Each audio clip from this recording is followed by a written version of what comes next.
2026-এর উদ্বোধন অনুষ্ঠান। প্রধানমন্ত্রী তারেক রহমান বলেছেন, দেশের ইতিহাসে সবচেয়ে দুর্বল অর্থনীতির সময় সরকার দায়িত্ব নিয়েছে। 2.5 মাসে কিছুটা পরিস্থিতির উন্নতি হলেও তা এখনও সন্তোষজনক না। সকালে রাজধানীর ওসমানী স্মৃতি মিলনায়তনে ডিসি সম্মেলনে প্রধান অতিথির বক্তব্যে তিনি একথা বলেন। উদ্বোধন অনুষ্ঠান শুরু করছি। এর আগে প্রধানমন্ত্রী সচিবালয় থেকে হেঁটে রাজধানীর ওসমানী স্মৃতি মিলনায়তনে 4 দিনব্যাপী ডিসি সম্মেলনের উদ্বোধন করেন। এই সম্মেলন চলবে আগামী 6 মে পর্যন্ত।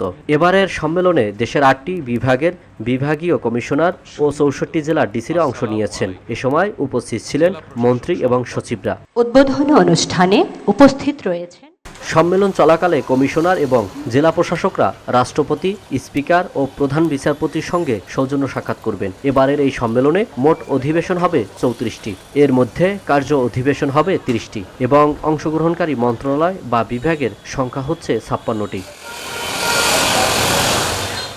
উদ্বোধন শেষে প্রধানমন্ত্রী তারেক রহমান বলেন, সরকার ও জনপ্রশাসনের পদপদবি এসব চিরস্থায়ী নয়। তাই দেশের স্বার্থে বিশ্বাস করি সবার আগে বাংলাদেশ। দেশের যে কোনো স্থানেই যে কোনো সময় জনপ্রশাসনের যে কোনো পদে দায়িত্ব পালনের জন্য নিজেদেরকে দয়া করে মানসিকভাবে প্রস্তুত করে রাখুন। একটি সরকার যেরকম চিরস্থায়ী নয়, জনপ্রশাসনের কোনো পদ কারো জন্য চিরস্থায়ী নয়।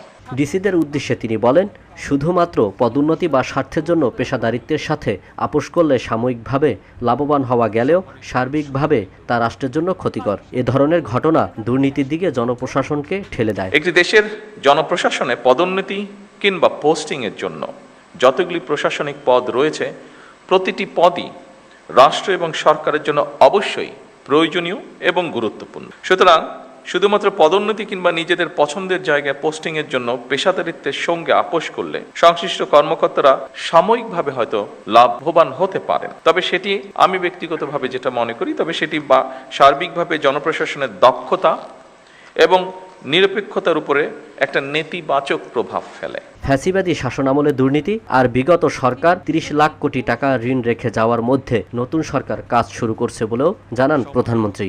দেশের বর্তমান রাজনৈতিক, অর্থনৈতিক, সামাজিক ব্যবস্থা সম্পর্কে আমার মনে হয় আপনারা ভালোভাবে অবগত আছেন। দেশের ইতিহাসে সবচেয়ে ভঙ্গুর অর্থনীতি, দুর্বল বিভাজিত জনপ্রশাসন এবং অবনতিশীল আইন শৃঙ্খলা পরিস্থিতির মধ্যে বর্তমান সরকারকে কাজ শুরু করতে হয়েছিল।